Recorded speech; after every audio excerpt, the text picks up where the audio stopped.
जी कैफेट lecture number 82। आज के lecture का आगाज करते हैं। आज के लेक्चर में हमने करना क्या है, सैम्पलिंग की जो केस स्टडीज आपको दी थी होम असाइनमेंट के तौर पे, जो आप लोग नहीं करके आए, उनको हमने डिस्कस करना है। 4 वॉल्यूम 1 के अपेंडिक्स की 4 केस स्टडीज थे, ठीक है। और ये रिटन फॉर्म में मैंने आपसे कहा था लाजमी करना है, लाजमी। और चैप्टर 14 से मैं आपको कहता आ रहा हूँ, चैप्टर 14 से कि 14 से ऑनवर्ड अगर आपने रोज के रोज काम नहीं किया तो आप फारिग हैं, और आप फारिग हैं, आपने साबित कर दिया है।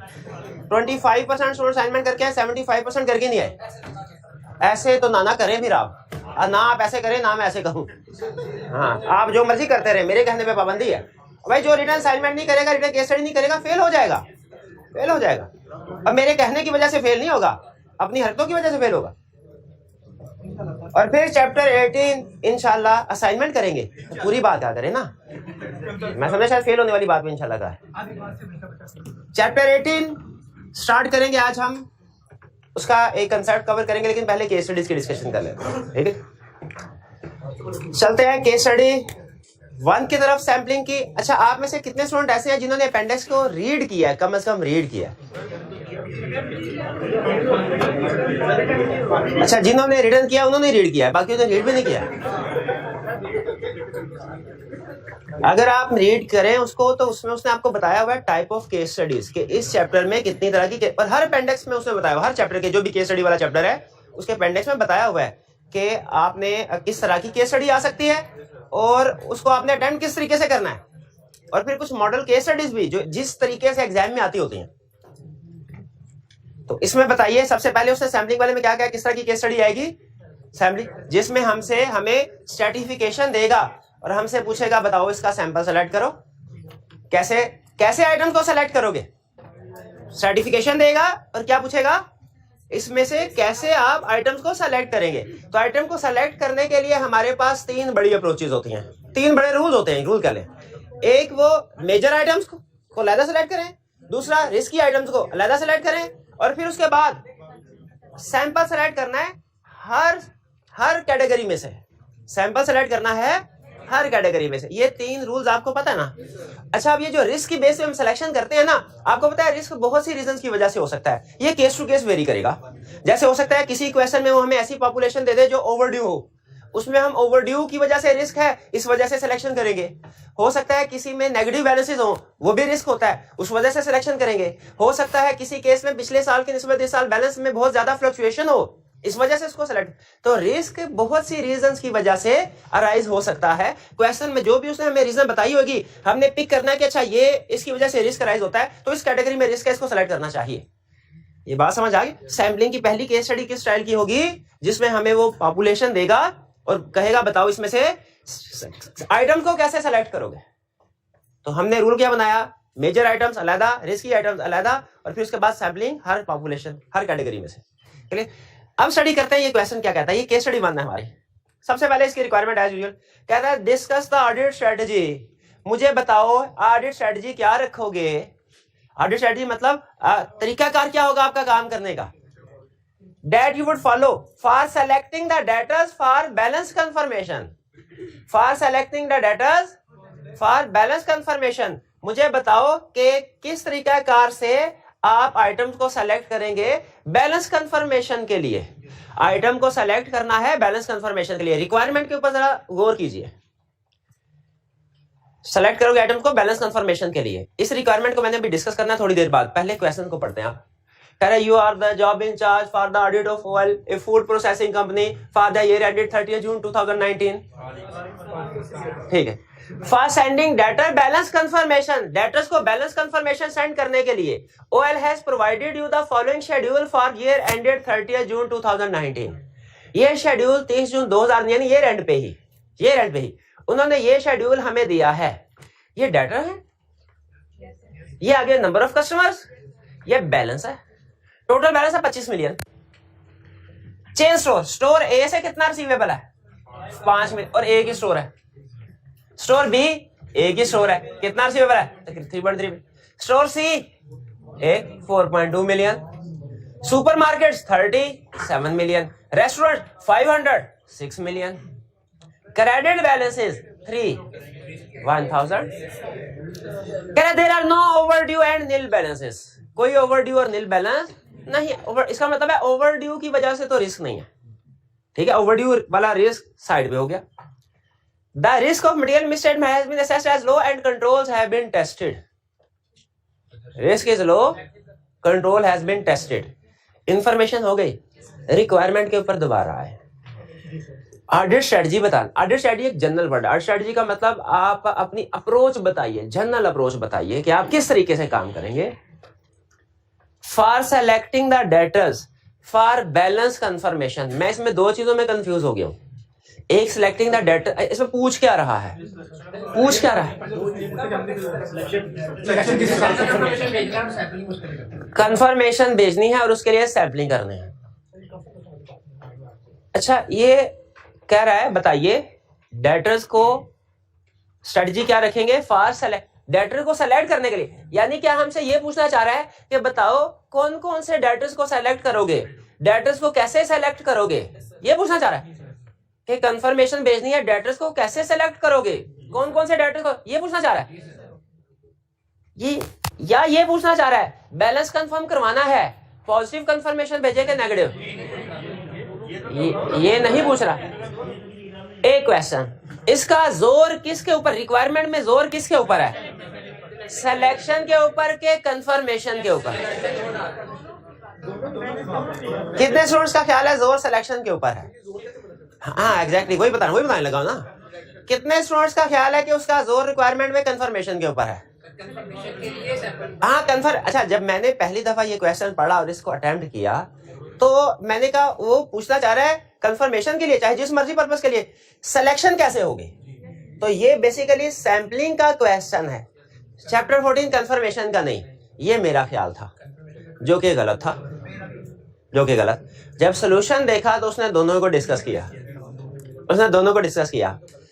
अब देखिए रिक्वायरमेंट, मैं आपकी इस बात से एग्री करता हूं, रिक्वायरमेंट उसने क्लियरली नहीं बताया कि हमने क्या क्या चीज बता, लेकिन शायद मार्क्स ज्यादा हैं इसलिए, और उसने जो इंफॉर्मेशन दी है उसमें कुछ इंफॉर्मेशन ऐसी है जो कि कंफर्मेशन वाली है, उससे हमें लगा कि शायद ये कंफर्मेशन की भी कोई चीज पूछना चाह रहा है।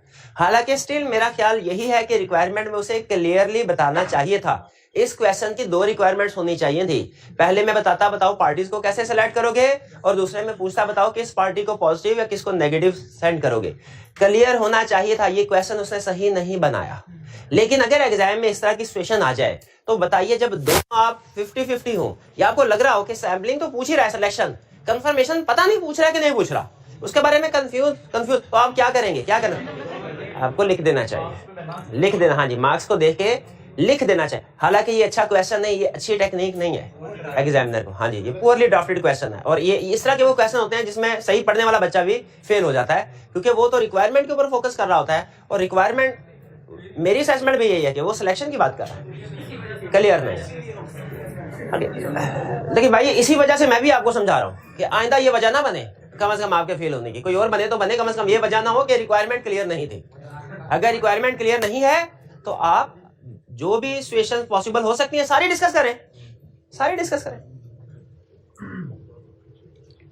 चलिए अब स्टडी कर। अच्छा मुझे बताइए, पहले सिलेक्शन करनी है कि पहले कंफर्मेशन? पहले selection. Store, chain store, ABC तीनों स्टोर उठाएंगे कि नहीं सैंपल? क्यों भला? Small number of large balances है, स्मॉल 3 पार्टीज कवर करके आप मेजर पोर्शन को कवर कर सकते हैं। 3 पार्टीज को सेलेक्ट करके मेजर पोर्शन को कवर कर सकते हैं। यानी 3 पार्टीज है और आपका 4, 5, 9, 10 तकरीबन आधी पॉपुलेशन तो आपकी वेरीफाई हो जाएगी, ठीक है, आधी। तो भाई सिलेक्शन की बात कर रहे हैं, सिलेक्शन, सैम्पलिंग मेथड तो सैम्पलिंग में करेंगे ना, सिलेक्शन का मतलब कुछ हो रहा है, सैम्पलिंग का मतलब कुछ और है। ये मैंने अभी सिलेक्शन बता रहा हूं आपको, सिलेक्शन, सैम्पलिंग तो एंड पे आएगी ना। पहले मैं सेलेक्ट करूंगा मेजर आइटम्स की बेस पे, फिर मैं सिलेक्शन करूंगा रिस्क की बेस पे, फिर जो बाकी पॉपुलेशन आ जाएगी उसमें सैम्पलिंग करूंगा, ठीक है। अच्छा, इसमें हमने सेलेक्ट कर ली मेजर आइटम्स, ये क्लियर।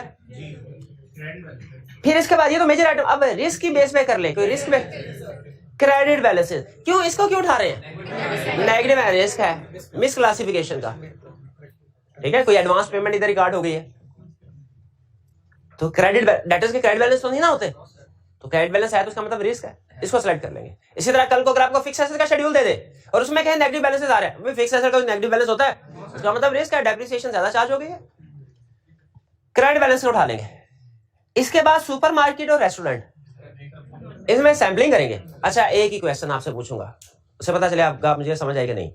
सुपरमार्केट और रेस्टोरेंट दोनों को इकट्ठा करके सैंपल उठाना है, अलग-अलग?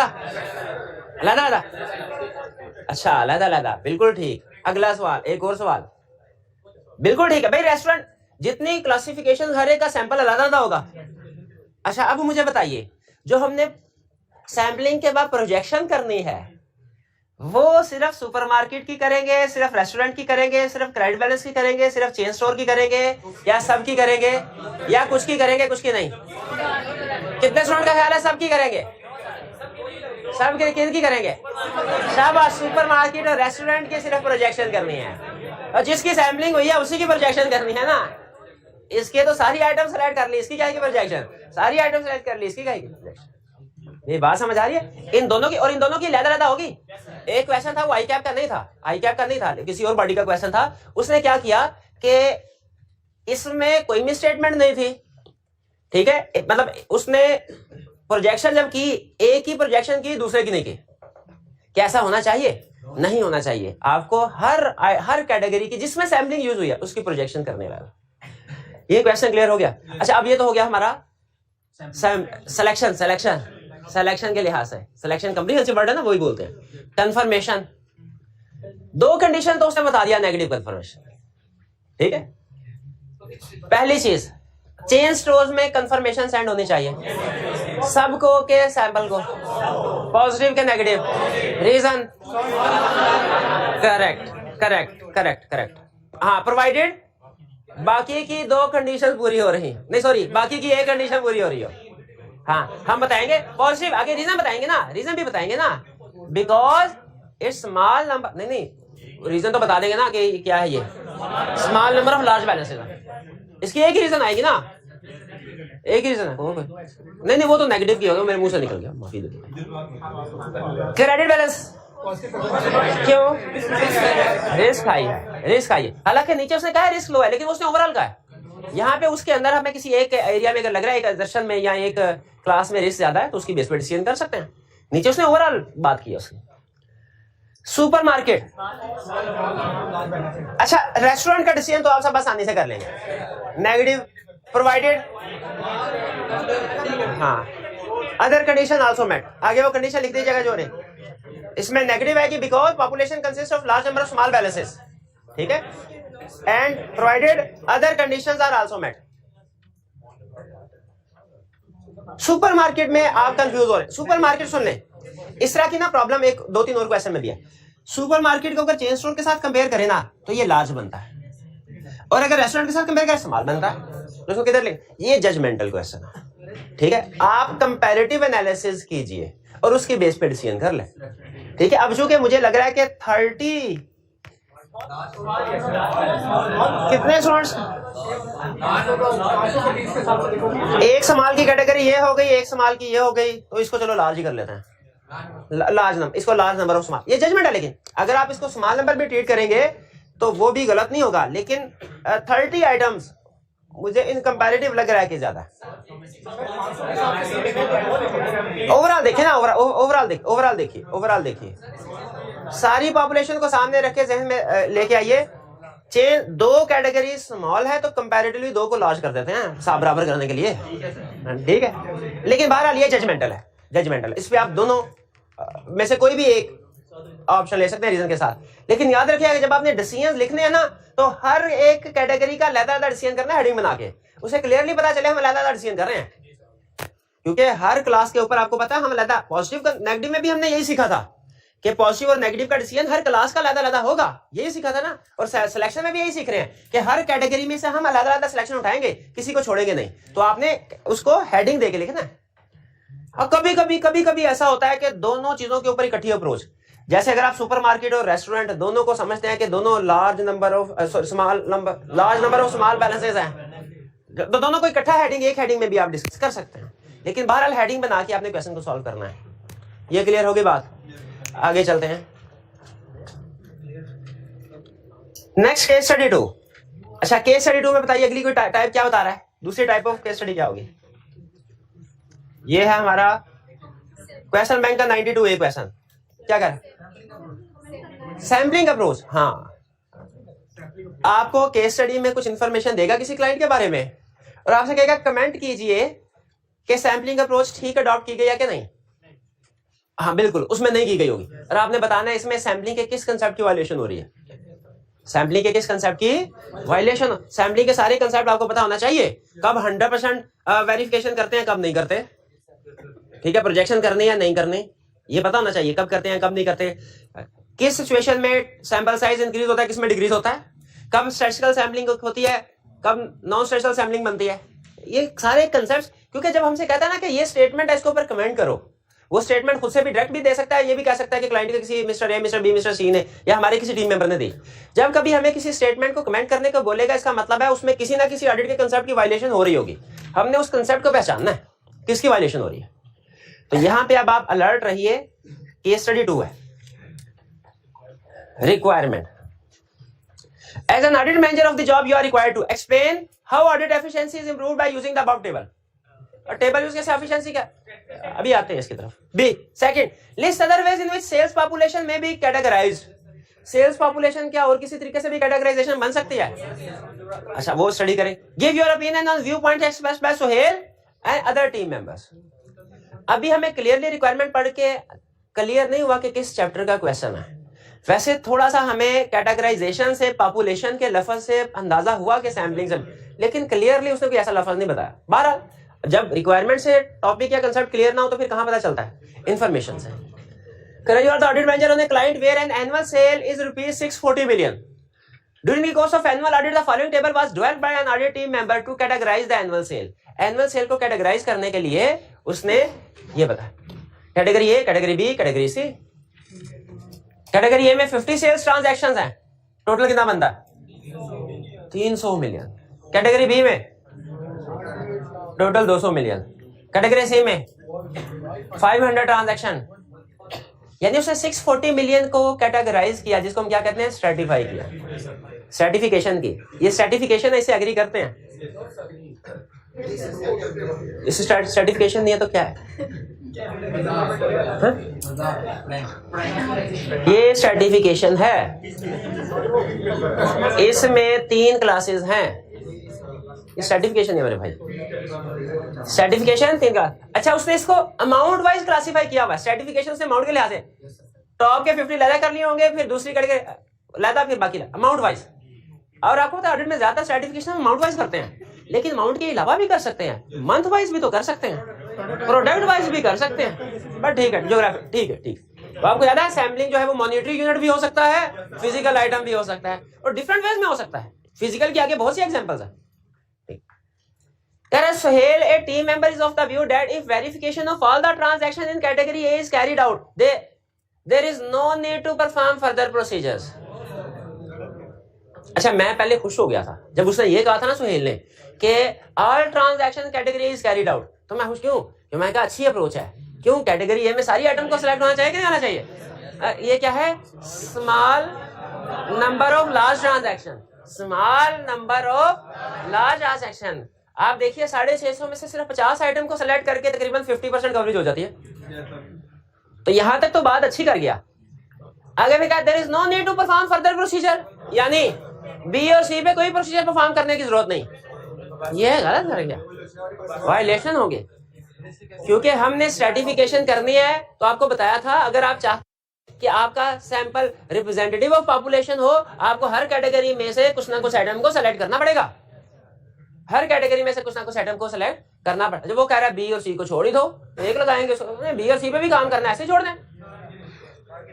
However, अदर टीम मेंबर, नहीं भाई, कुछ अकलमंद लोग भी शामिल है टीम में, अदर टीम मेंबर। ना शुक्र है सोहेल को अकेला नहीं भेजा, साथ से आप जैसे लोग भी भेजे साथ। वो क्या कह, other team members do not agree, शाबाश, and consider that proper sampling should be carried out from the total population and categorisation should be ignored. यानी ये सर्टिफिकेशन को इग्नोर कर दें हैं? और सारी पॉपुलेशन इकट्ठी करके उसमें से सैंपल उठाएं? नहीं, ऐसे नहीं करना। सर्टिफिकेशन का फायदा होता है। क्या फायदा होता है? स्ट्रैटिफिकेशन से काम कम करना पड़ता, क्योंकि सैम्पलिंग रिस्क कम हो जाता है, सैंपल साइज, और हमारी ऑडिट एफिशिएंसी इंक्रीज हो जाती है।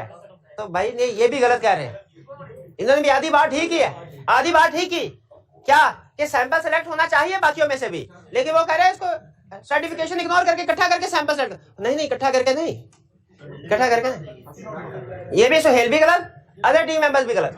अच्छा आगे नहीं पूछा उसने, लेकिन एक क्वेश्चन में उसने केस स्टडी को आगे लेके गया, वो इस क्वेश्चन में नहीं किसी और, उसने कहा अच्छा अगर सुहेल भी गलत है, अदर टीम मेंबर्स भी गलत है, तो फिर सही क्या है? क्या फायदा सही? आप बात तो आपने माननी नहीं। चैप्टर 14 से कहा था रोज के रोज पढ़ना है, वो तो पढ़ा नहीं। केस स्टडी कहा था असाइनमेंट करनी है रिटन फॉर्म में, वो तो की नहीं। क्या फायदा सही होने का? आगे चले जी। अच्छे लोगों के साथ मेरे साथ कोई गलत नहीं हुआ नहीं, मैं इतना अच्छा ना भाई, ऐसा अच्छा मैं नहीं बनता। सही अप्रोच क्या है? सही अप्रोच क्या है? स्टेप पहले कैटेगराइजेशन को इग्नोर नहीं करना चाहिए, ठीक है, और कैटेगरी ए में से ऑल आइटम को सिलेक्शन करनी चाहिए, बी और सी में से सैंपल सेलेक्ट करना चाहिए। हाँ जी, बी और सी में, ताकि हमारे पास हर कैटेगरी में से आइटम्स आ जाएं और हम जिस कंक्लूजन पे पहुंचे वो रिप्रेजेंटेटिव ऑफ पॉपुलेशन हो।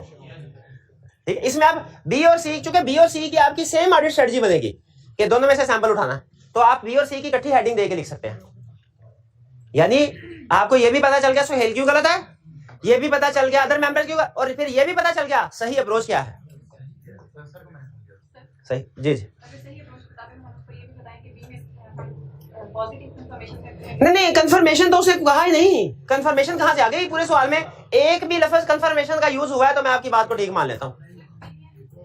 नहीं पता नहीं किस पर, क्या एक ही, क्या आइटम को सेलेक्ट करके सिर्फ एक ही प्रोसीजर परफॉर्म करते हैं कंफर्मेशन का?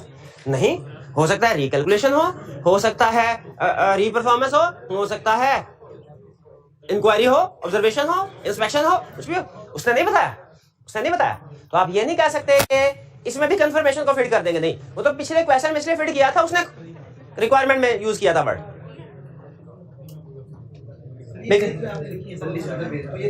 फिर कह रहे explain audit efficiency is improved by using above table.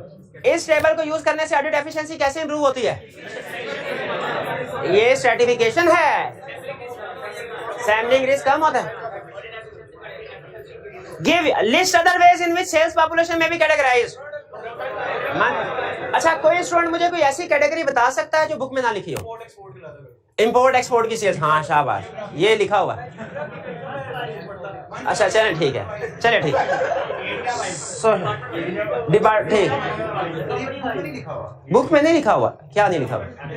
हाँ तो सेल्स की कैटेगराइजेशन कुछ बुक में लिखी हुई है, कुछ नहीं भी लिखी, आप उनमें भी कैटेगराइजेशन कर सकते हैं। अब वो सेल्स प्रैक्टिकली 50 तरह से कैटेगरी, मैं सारी की सारी थोड़ी लिखता, फिर आपने पूछना था सर ये सारा कुछ लिखना है एक नंबर के लिए? हाँ वैसे जो कॉमन है 2-3 वो लिख रही, बाकी आप अपनी जजमेंट में मजीद भी इंक्लूड कर सकते हैं। एक दफा उसने पूछा डेटर्स है, डेटर्स को मजीद कितनी तरह से क्लासिफाई किया जा सकता है? स्टूडेंट कहने लगा अब आपने गलती ढूंढनी है। स्टूडेंट कहने लगा डेटर्स की क्लासिफिकेशन और भी तरीकों से हो सकती है, product wise, geographical area wise, cash है कि क्रेडिट है, इस हाँ कैश है क्रेडिट से इधर नहीं आना था, डेटर्स को तो क्रेडिट था।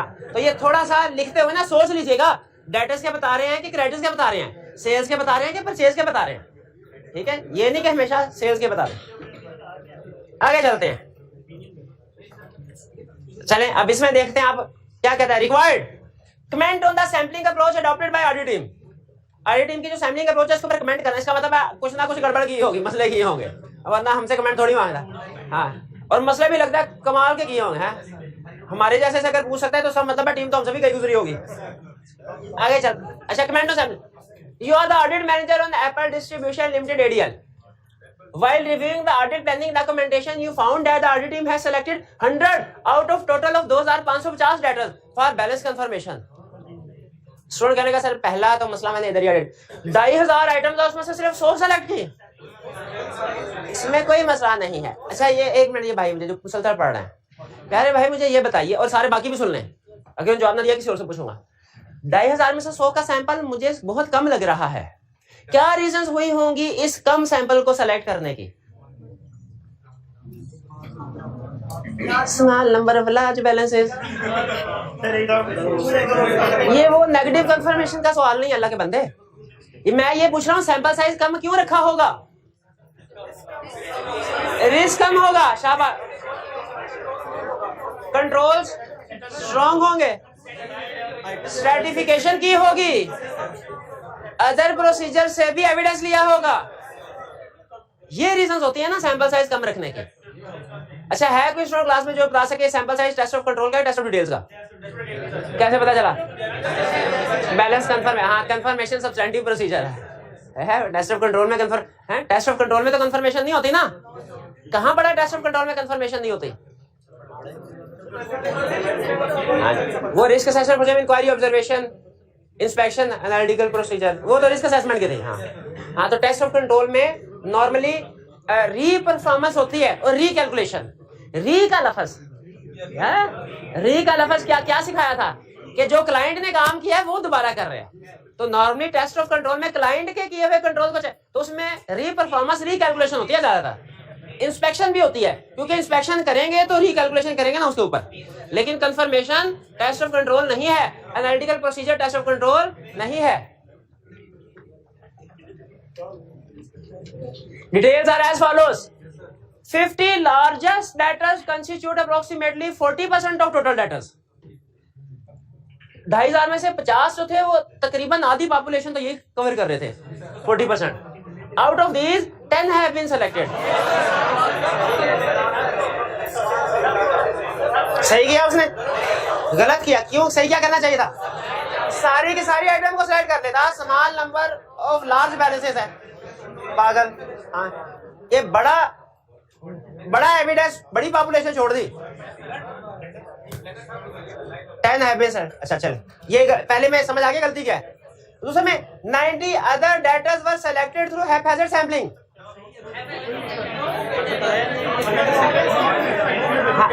क्या हैप्पैजार्ड सैंपलिंग अलाउड है? लेकिन किसमें? तो हम कहेंगे अगर नॉन स्टैटिस्टिकल सैंपलिंग है तो फिर ठीक है, लेकिन अगर स्टैटिस्टिकल सैंपलिंग है तो हैप्पैजार्ड सही नहीं है। इसकी बजाय रैंडम होनी चाहिए, इसकी बजाय सिस्टमैटिक होनी चाहिए। मॉनिटरिंग और सैंपलिंग सिर्फ डेफिनेशन के तक हमारे सिलेबस में इसकी एप्लीकेशन नहीं है। ये बात समझ आए? ठीक है।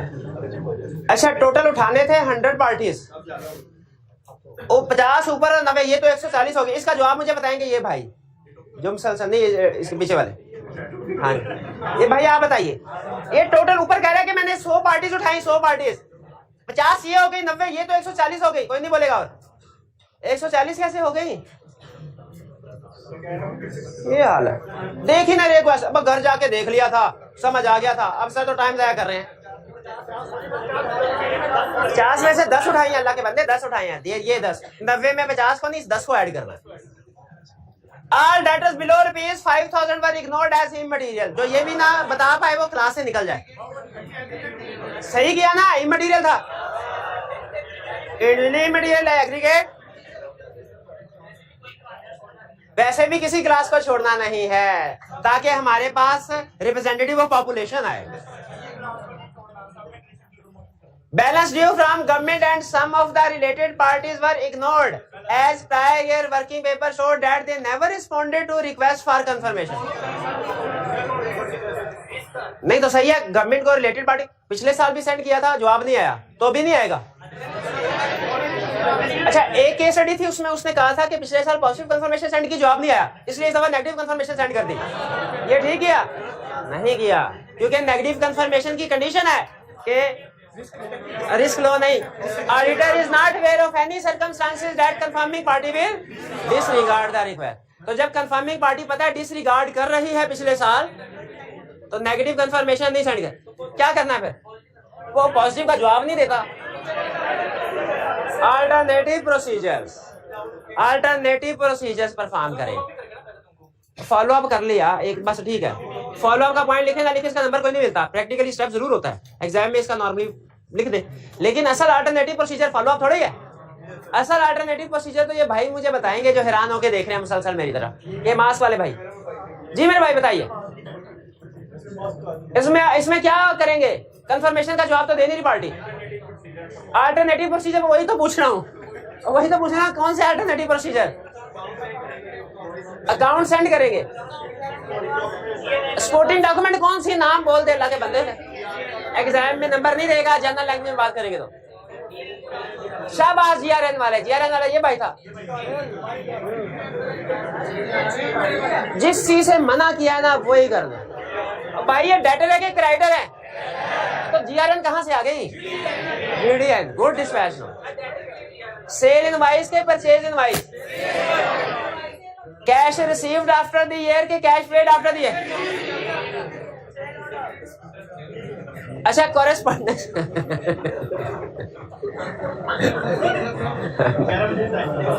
कॉरेस्पॉन्डेंस चेक करेंगे कि नहीं? करेंगे। डेटर के केस में कॉरेस्पॉन्डेंस चेक करते हैं, क्रेडिटर के केस में नहीं थे।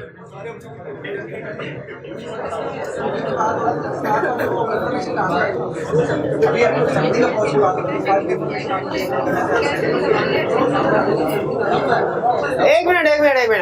ये भाई का क्वेश्चन ये है कि ये तो सैम्पलिंग का क्वेश्चन था, इसमें फिर आप कंफर्मेशन कहां से ले आए हैं आखिरी पॉइंट में? ये तो सैम्पलिंग का, तो हमने कमेंट करना है ना। कमेंट में जब हमने यहाँ पे ये बताया 5000 का ये मटेरियल, तो क्या सिर्फ ये बता देना चाहिए कि इसको इग्नोर किया तो ये गलत किया, कि ये भी बताना चाहिए कि सही क्या करना चाहिए था? देखिए एग्जाम में जब कभी कोई हमें कोई गलत स्टेटमेंट देता है ना कमेंट कर, तो हमारा काम सिर्फ ये नहीं होता कि हम ये बताएं गलती क्या है, हमारा काम होता है उसको सही भी बताना है। ये बात समझ आई? नीचे भी एग्जैक्टली यही प्रॉब्लम। वो कह रहा है कि जी ये जवाब नहीं देते इसलिए हमने इनको कंफर्मेशन लेटर सेंड नहीं किया। तो जवाब नहीं देते तो कंफर्मेशन लेटर सेंड नहीं किया, ये सही किया, इसमें कोई प्रॉब्लम नहीं है ये, लेकिन ये आधा काम किया। अब क्या करना है आगे, क्या वो हमें बताना चाहिए? तो अब क्या करेंगे? अल्टरनेटिव प्रोसीजर, कंफर्मेशन का जवाब नहीं आया, अल्टरनेटिव प्रोसीजर परफॉर्म करेंगे। और मैंने आपको बताया था सैम्पलिंग और कंफर्मेशन वो बाज़ औक़ात मिक्स कर देता है। केस स्टडी 1 में भी उसने मिक्स किया और केस स्टडी 3 में भी उसने मिक्स किया, ठीक है। ऊपर भी उसने मैं बता दिया कि कंफर्मेशन ये कि मैं कंफर्मेशन के लिए ये सिलेक्शन कर रहा हूं, उसका मतलब है हमें जहां पे अल्टरनेटिव प्रोसीजर आएंगे वहां पे कंफर्मेशन के बारे में सोचना पड़ेगा। जी नहीं, डेटर्स के केस में कॉरेस्पॉन्डेंस हम तब चेक करते हैं जब डिस्प्यूट हो, लेकिन क्वेश्चन में मेंशन नहीं तो आपको पता है कि हम उसको इफ करके इंक्लूड कर दिया करते हैं, ठीक है। ज्यादा लिखने में कोई प्रॉब्लम नहीं, कोई प्रॉब्लम। हाँ जी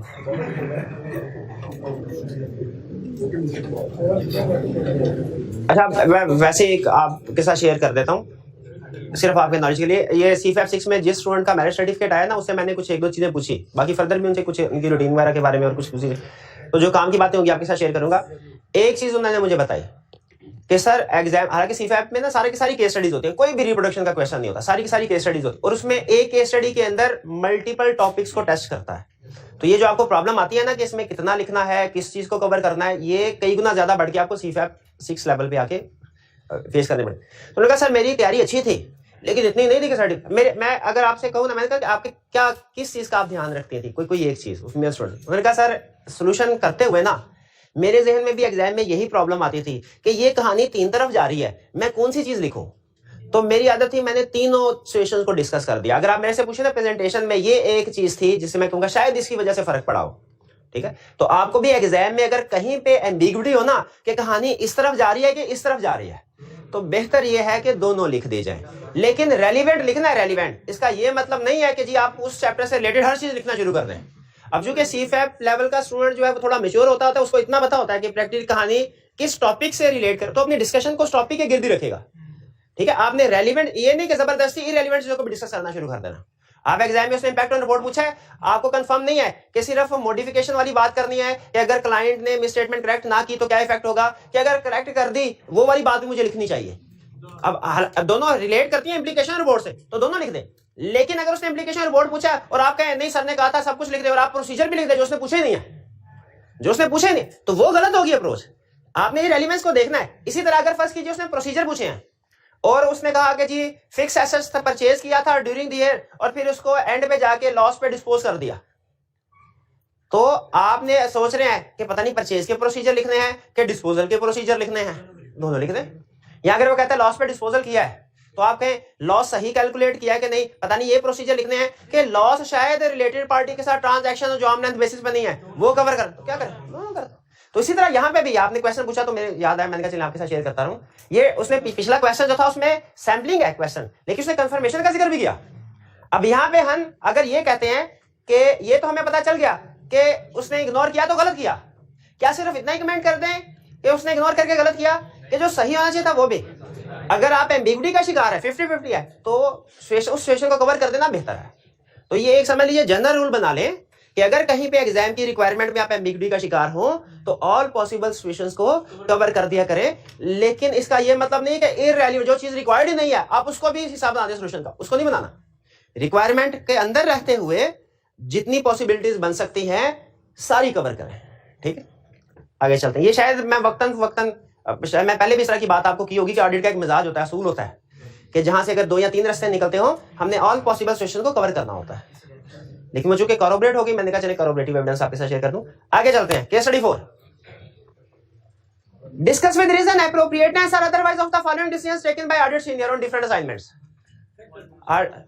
डिसीजंस किए, कमेंट कीजिए सही है कि गलत, और तकरीबन गलत ही होंगे, शायद ही कोई कदुका ठीक हो, लेकिन बहरहाल 4-5 डिसीजन है, शायद कोई एक सही से हो भी गया हो, गलती से सही हो भी गया हो।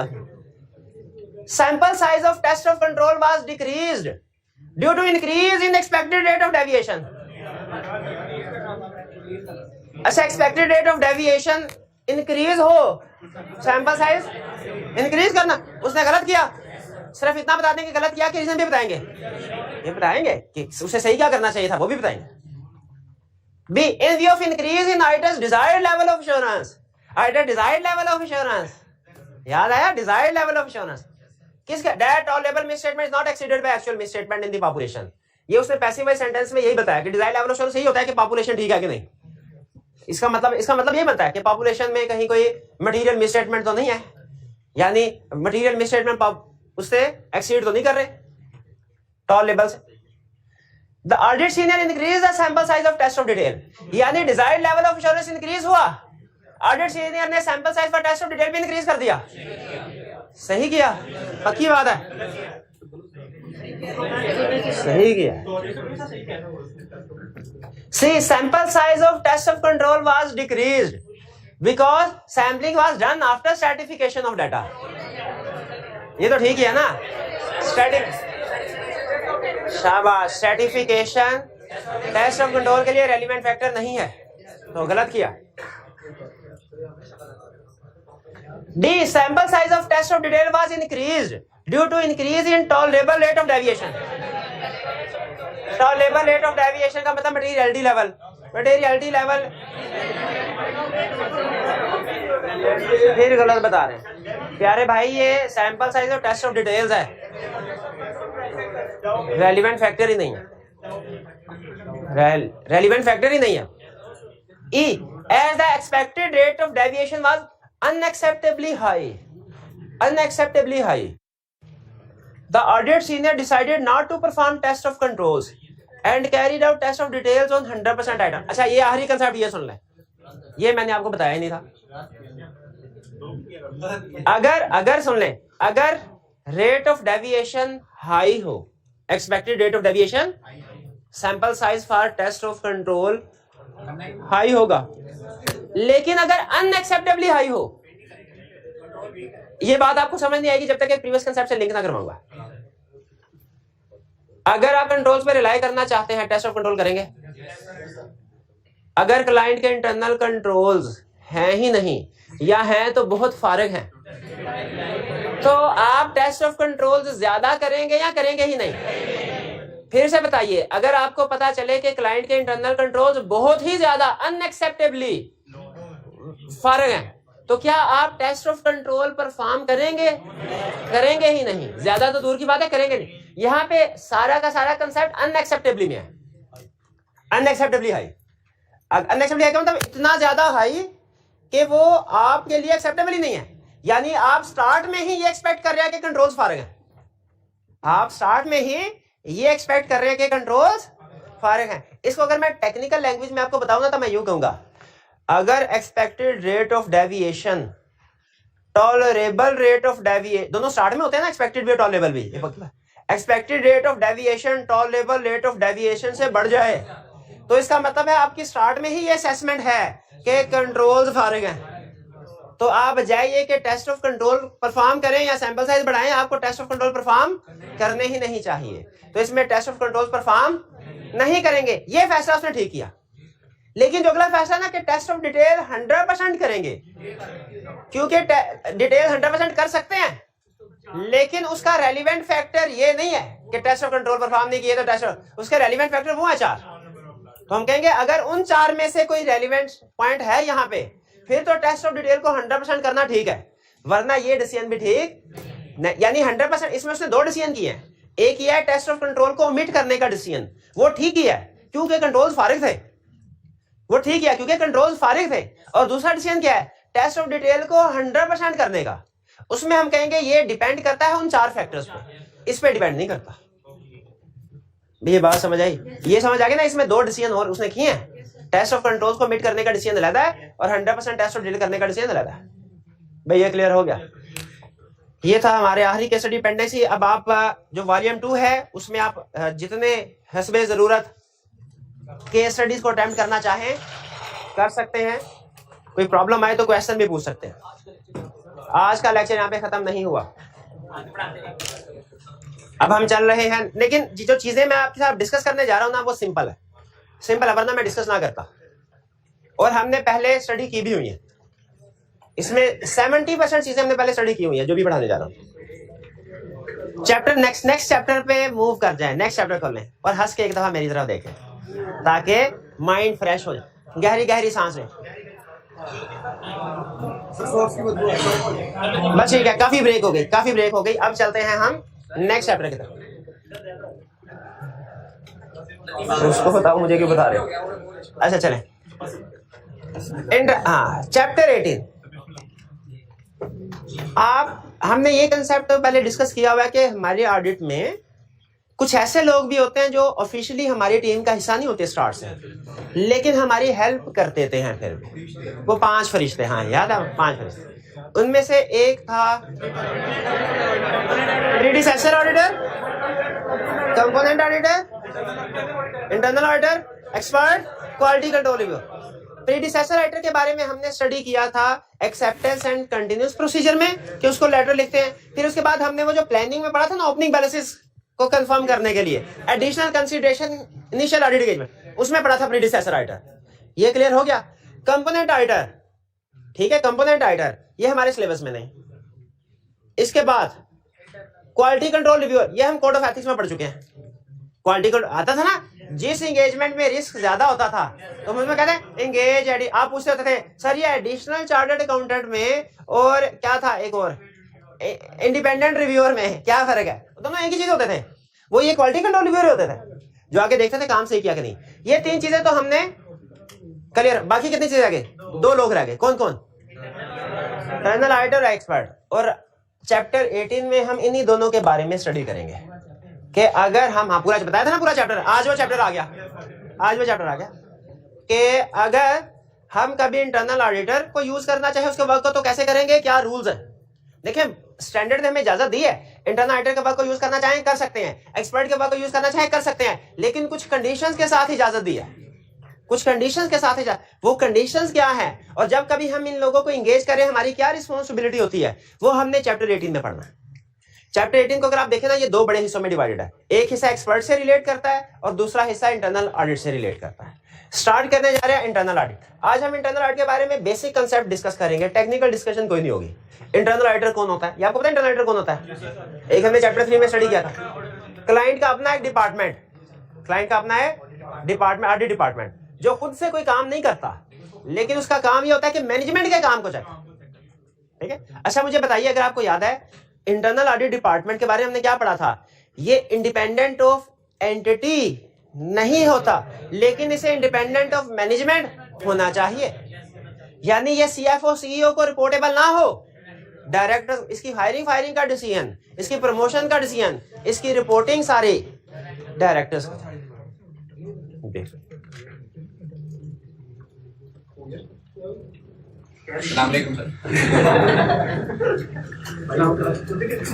तो अब हम स्टडी करने जा रहे हैं comparison with external auditor.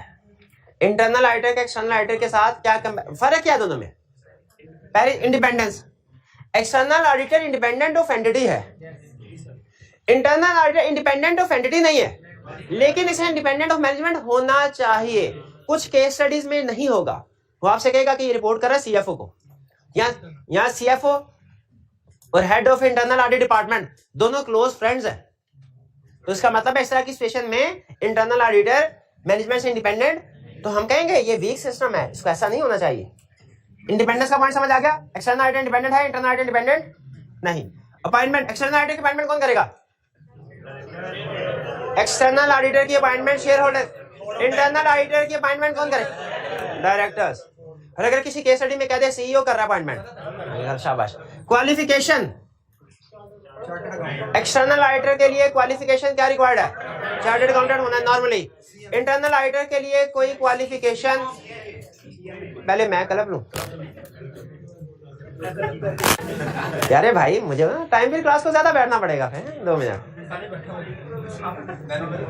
External auditor की क्वालिफिकेशन लॉ ने प्रेस्क्राइब की है, चार्टर्ड अकाउंटेंट इंटरनल ऑडिटर की क्वालिफिकेशन प्रेस्क्राइब नहीं की हुई, ठीक है। नॉर्मली इनकी एक बॉडी होती है सीआईए, सर्टिफाइड इंटरनल ऑडिटर, लेकिन बहरहाल इंटरनल ऑडिटर के लिए कोई क्वालिफिकेशन प्रेस्क्राइब, लेकिन इसका ये मतलब भी नहीं है कि आप बीए पास बंदे को इंटरनल ऑडिटर बना दें। एक केस स्टडी में उसने बना दिया, उसने कहा 2 ग्रेजुएट्स हैं, रिसेंटली फ्रेश ग्रेजुएट्स हैं, वो इंटरनल डिपार्टमेंट का काम संभालते हैं, बताइए कोई प्रॉब्लम है कि नहीं? हमने कहा क्वालिफिकेशन प्रेस्क्राइब नहीं है, लेकिन इसका ये मतलब नहीं किसी को भी आप लगा दें इंटरनल, नहीं, ये प्रॉपरली सूटेबली क्वालिफाइड नहीं है। Scope and objective, external auditor का स्कोप, एक्सटर्नल ऑडिटर का स्कोप डिसाइड करता है लॉ, कि एक्सटर्नल ऑडिटर ने क्या क्या चीजों को चेक करना है, उसकी ड्यूटीज क्या होंगी, हमने पढ़ी थी ड्यूटीज।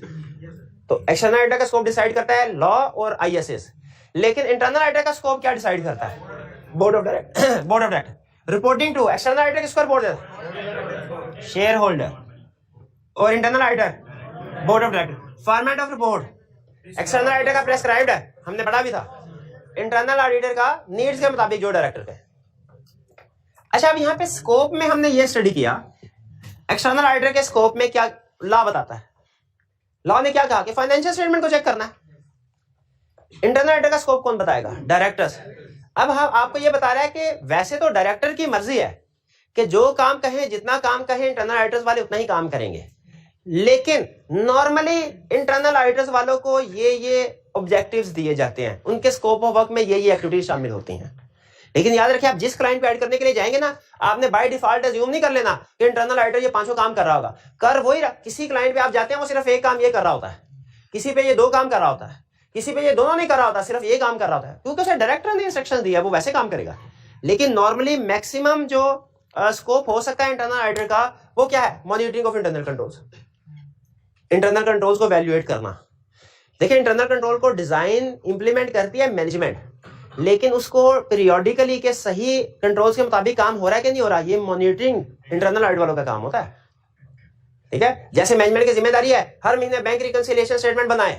अब हर महीने बैंक रिकंसिलिएशन स्टेटमेंट बन रही है कि नहीं बन रही? इंटरनल ऑडिट, यानी समझ लीजिए जो काम हम करते हैं ना as auditor test of control के लिए, वही काम इंटरनल ऑडिटर करेगा, लेकिन उसे टेस्ट ऑफ कंट्रोल नहीं कहते, उसे monitoring of control. Monitoring of control में और टेस्ट ऑफ कंट्रोल में काम के लिहाज से कोई फर्क नहीं है। सिर्फ एक फर्क क्या है कि टेस्ट अगर ऑडिटर करे तो उस काम को कहेंगे टेस्ट ऑफ कंट्रोल, और अगर इंटरनल ऑडिट वाले कहें monitoring of control. Monitoring of control. Examination of financial information, financial information transactions, जैसे हम टेस्ट ऑफ डिटेल्स भी परफॉर्म करते हैं, ये टेस्ट ऑफ कंट्रोल की बात थी, टेस्ट ऑफ डिटेल हम करते हैं, वो ये फाइनेंशियल इंफॉर्मेशन एग्जामिन करना मींस वेरीफाई करना, हम इंटरनल ऑडिट वाले भी करते हैं, वो भी करते हैं, बल्कि वो हमसे ज्यादा करते हैं, क्योंकि वो तो पूरा साल उधर है और हमने तो फिर भी सैंपल बेस पे काम करना था। वो हो सकता है सैंपल बेस पे भी काम ना करते हो। एक क्लाइंट पे हम गए, उन्होंने रूल ही बनाया था कि एक एक ट्रांजैक्शन इंटरनल ऑडिट वाले चेक करेंगे, फिर रिकॉर्ड होगी, फिर उसकी पेमेंट होगी। ठीक है, तो एग्जामिनेशन ऑफ फाइनेंशियल इंफॉर्मेशन। और आपने शायद लॉ में ये पढ़ा हो कि जो किसी भी कंपनी की क्वार्टरली फाइनेंशियल स्टेटमेंट या हाफ ईयरली फाइनेंशियल स्टेटमेंट या एनुअल फाइनेंशियल स्टेटमेंट जब शेयर होल्डर्स को दी जाती हैं तो पहले इंटरनल ऑडिट वाले इसको चेक करते हैं। एनुअल फाइनेंशियल स्टेटमेंट तो हर ऑडिट भी रिक्वायर्ड है, क्वार्टरली फाइनेंशियल स्टेटमेंट का ऑडिट रिक्वायर्ड नहीं, ना रिव्यू रिक्वायर्ड है, लेकिन उसको इंटरनल ऑडिट वाले चेक करते हैं। ठीक है, तो ये है examination of financial information within the organisation, internal audit वाले करेंगे। Review of compliance with laws and regulation, के एंटिटी पे जितने भी लॉज अप्लाई हो रहे हैं। देखिए पाकिस्तान में कोई ऐसा बिजनेस नहीं है, चाहे घर के साथ जनरल स्टोर है ना छोटा सा, उस पे भी कोई ना कोई लॉज एप्लीकेबल होता है। सेल्स टैक्स उसने भी अदा करना है, ठीक है, कमर्शियल एक्टिविटीज का लाइसेंस उसने भी लेना है, और भी कुछ लॉज। तो ये तो है बिल्कुल छोटी सी एग्जांपल। तो बड़े बड़े जो बिजनेस होते हैं उनके ऊपर भी लॉज, उनके ऊपर इतने ज्यादा लॉज एप्लीकेबल होते हैं कि बाजुकात जो ओनर है उसको खुद नहीं पता होता कि कौन सा वायलेट हो। तो उसके लिए फिर जो इंटरनल ऑडिटर्स वाले ये इस चीज का ध्यान रखते हैं कि इस कंपनी के ऊपर, एंटिटी के ऊपर कौन कौन से लॉज एप्लीकेबल हैं और उनकी कंप्लायंस हो रही है कि नहीं हो रही। फिर रिव्यू ऑफ ऑपरेटिंग एक्टिविटीज, आपको एक छोटी सी एग्जांपल बताता हूं जिससे आपको फाइनेंशियल इंफॉर्मेशन और ऑपरेटिंग इंफॉर्मेशन या ऑपरेटिंग एक्टिविटी और फाइनेंशियल एक्टिविटी में फर्क समझ आएगा। एग्जांपल आपको बताता हूं, बिल आया 1 लाख, मैनेजमेंट ने रिकॉर्ड किया 1 लाख, एक्सटर्नल ऑडिटर को कोई प्रॉब्लम है? कोई प्रॉब्लम नहीं। अगली एग्जांपल सुना। और इंटरनल ऑडिटर को, उसको भी कोई प्रॉब्लम नहीं। अगली एग्जांपल सुना। फैक्ट्री चलती है 8 घंटे, लेकिन जो उसकी लाइट्स हैं वो 24 घंटे ऑन रहती है। घर जाते हुए कोई भी शिफ्ट वर्कर लाइट्स को ऑफ नहीं करता। बिल आया 1 लाख महीने के बाद, रिकॉर्ड हुआ 1 लाख। एक्सटर्नल ऑडिटर को कोई प्रॉब्लम है? नहीं। इंटरनल ऑडिटर को प्रॉब्लम है? यस है, क्योंकि इंटरनल कंट्रोल वीक। तो जो ऑपरेटिंग एक्टिविटीज का मतलब होता है कि ऑपरेशंस कैसे चल रहे हैं। इंटरनल ऑडिटर, एक्सटर्नल ऑडिटर का मकसद सिर्फ इतना होता है कि प्रॉफिट है तो प्रॉफिट लिखाओ, लॉस है तो लॉस लिखाओ। एक्सटर्नल ऑडिटर को इसी से गर्ज नहीं है कि प्रॉफिट लॉस में कन्वर्ट हो जाए, लॉस नहीं। लेकिन इंटरनल ऑडिटर का यह भी कंसर्न होता है कि हमारे ऑपरेशंस जो है वो एफिशिएंटली, इफेक्टिवली, इकोनॉमिकली चले, इकोनॉमिकली चले, ये इस तरह की इनएफिशिएंसीज ना हो। मे भी इंटरनल ऑडिटर इस चीज को भी देख रहा हो कि एम्प्लॉइज लेट क्यों आ रहे हैं। इस चीज को इंटरनल ऑपरेशंस है ना, इस इंटरनल ऑडिटर की ड्यूटी इस काम की भी लगाई जा सकती है। लेकिन एक्सटर्नल ऑडिटर को इस चीज से गर्ज नहीं है, एम्प्लॉय रखा, क्वालिफाइड है कि नहीं है, एक्सटर्नल ऑडिटर का कोई लेना देना नहीं। लेट आता है, जल्दी चला जाता है, कोई लेना देना नहीं। एक्सटर्नल ऑडिटर का सिर्फ इसी से लेना देना है, जो एग्रीमेंट में सैलरी ऐड हुई है, एग्री हुई है, वो रिकॉर्ड हो रही है कि नहीं, पे हो रही है कि नहीं। एक्सटर्नल ऑडिटर सिर्फ फाइनेंशियल इंफॉर्मेशन से गर्ज होता है, लेकिन इंटरनल ऑडिटर ऑपरेटिंग एक्टिविटी से भी कंसर्न होता है, उसका ऑपरेशन एफिशिएंट हो, इकोनॉमिक हो, इफेक्टिव हो। तो इसका मतलब हम ये कह सकते हैं कि इंटरनल ऑडिटर का scope of work external auditor के स्कोप ऑफ वर्क से ज्यादा है, बिल्कुल ये कह सकते हैं। और स्पेशल इन्वेस्टिगेशन, स्पेशल इन्वेस्टिगेशन यानी इसका मतलब कि अगर डायरेक्टर्स कोई और काम भी इंटरनल ऑडिट वालों को कह दें, उसने वो भी करना है। जैसे अगर उन्हें लगे परचेज डिपार्टमेंट में फ्रॉड चल रहा है, तो क्या इसकी इन्वेस्टिगेशन करने की, फ्रॉड इन्वेस्टिगेशन की जिम्मेदारी इंटरनल ऑडिटर को दी जा सकती है? यह है स्पेशल इन्वेस्टिगेशन, कोई स्पेशल जॉब भी, स्पेशल वर्क भी इंटरनल ऑडिटर के जिम्मे लगाया जा सकता है। अच्छा, अब मुझे ये बताइए, इससे आप पढ़ के इस नतीजे पे पहुंच जाते हैं कि इंटरनल ऑडिटर का वर्क एक्सटर्नल ऑडिटर से ज्यादा है। चले इसको मैं इसको छोड़ना, ज्यादा है। अच्छा, कुछ एक्टिविटीज ऐसी हैं इंटरनल ऑडिटर, गौर से सुनेगा, ये कल के लेक्चर की बेस बना रहा हूं। कुछ एक्टिविटीज ऐसी हैं जो इंटरनल ऑडिटर करता है लेकिन एक्सटर्नल ऑडिटर से रेलिवेंट नहीं है, और कुछ ऐसी हैं जो कि इंटरनल ऑडिटर करता है और एक्सटर्नल ऑडिटर से रेलिवेंट है। इससे एग्री करते हैं? जरा बताइए। मॉनिटरिंग ऑफ कंट्रोल रेलिवेंट है? हाँ, टेस्ट ऑफ कंट्रोल में काम आएगी। एग्जामिनेशन ऑफ फाइनेंशियल रेलिवेंट है? यस, टेस्ट ऑफ डिटेल में काम आएगी। Compliance with laws and regulation, ये डिपेंड करता है। कुछ लॉज, ऐसे लॉज, अब जरा सुनिए स्टैंडर्ड क्या कहता है, स्टैंडर्ड का अल्फाज सुने। कहता है ऐसे लॉज जो फाइनेंशियल स्टेटमेंट्स को इफेक्ट करते हैं, उनकी कंप्लायंस एक्सटर्नल ऑडिटर के लिए रेलिवेंट है। लेकिन ऐसे लॉज जो फाइनेंशियल स्टेटमेंट को इफेक्ट नहीं करते, उनकी कंप्लायंस रेलिवेंट नहीं है। ठीक है, जैसे सेल्स टैक्स है, इनकम टैक्स है, ये ऐसे लॉज हैं, इनकी वायलेशन फाइनेंशियल स्टेटमेंट को इफेक्ट करती है, ये रेलिवेंट है। ठीक है, लेकिन फॉर एग्जांपल एसओपीज जो गवर्नमेंट ने कहा, वो पूरे वर्कर्स पे अप्लाई किए कि नहीं किए, ये रेलिवेंट नहीं। तो कुछ लॉज एग्री करते हैं, कुछ लॉज रेलिवेंट होते हैं, कुछ जो लॉज रेलिवेंट है वो एक्सटर्नल ऑडिटर के लिए भी रेलिवेंट, जो फाइनेंशियल स्टेटमेंट से रेलिवेंट नहीं वो एक्सटर्नल ऑडिटर के लिए भी रेलिवेंट। एक्टिविटी से इंटरनल ऑडिटर को कोई लेना देना नहीं। स्पेशल इन्वेस्टिगेशन से भी नॉर्मली कोई लेना देना नहीं होता, कोई प्रॉब्लम नहीं होती। इस सारी डिस्कशन के बाद हमें यह पता चलेगा कि इंटरनल ऑडिटर की कुछ एक्टिविटीज रेलिवेंट हैं, कुछ एक्टिविटीज रेलिवेंट है, कुछ नहीं है। जो एक्टिविटीज रेलिवेंट हैं, यानी जरा गौर से सुनिएगा, जो एक्टिविटीज रेलिवेंट है, यानी रेलिवेंट का मतलब एक्सटर्नल ऑडिटर ने भी वो काम करना है और इंटरनल ऑडिटर ने भी वो काम किया हुआ है या क्या, तो क्या वो काम हमें यहीं से स्टैंडर्ड की बेस डेवलप होती है? क्या वो काम हमें दोबारा खुद स्क्रैच से खुद ही करना चाहिए या कि इंटरनल ऑडिटर के वर्क को यूज कर सकते हैं? ये डिपेंड करता है। अगर इंटरनल ऑडिटर सही है, कॉम्पिटेंट है, कैपेबल है, ऑब्जेक्ट, तो उसके वर्क को यूज किया जा सकता है। अगर वो उतना ना सही 19-20 फर्क के साथ, कॉम्पिटेंट है जितना एक्सटर्नल ऑडिटर है, इंडिपेंडेंट है उतना ना सही 19-20 फर्क के साथ जितना एक्सटर्नल ऑडिटर है, उसकी अप्रोच भी उतनी ही सिस्टमैटिक एंड डिसिप्लिन्ड है जितनी एक्सटर्नल ऑडिटर की होती है, और फिर हम उसका काम भी चेक, ये तो हमने उसको चेक किया ना, उसका काम भी चेक कर ले ठीक हो, तो फिर उसके वर्क को यूज किया जा सकता है, वरना नहीं। कल यहीं से मैंने लेक्चर स्टार्ट करना है, ठीक है, कि अगर कुछ एक्टिविटीज ऐसी हैं जो इंटरनल ऑडिटर और एक्सटर्नल ऑडिटर दोनों में कॉमन है और वो इंटरनल ऑडिटर ने परफॉर्म की हुई है, क्या एक्सटर्नल ऑडिटर उनको यूज कर सकता है? और अगर कर सकता है तो किन कंडीशंस के साथ? कल ये डिस्कस करेंगे। कल हमारी कहानी यहां से शुरू होगी कि इंटरनल ऑडिटर के वर्क को यूज करना है, दो तरीके इंटरनल ऑडिटर को यूज करने के, दो, उसके वर्क को यूज करो या डायरेक्ट असिस्टेंस। ये मैं कल आपको एक्सप्लेन करूंगा और कल मुझे याद करवाना है, यहीं से हम लेक्चर स्टार्ट करेंगे। आज का लेक्चर यहाँ खत्म करते हैं। अल्लाह हाफिज।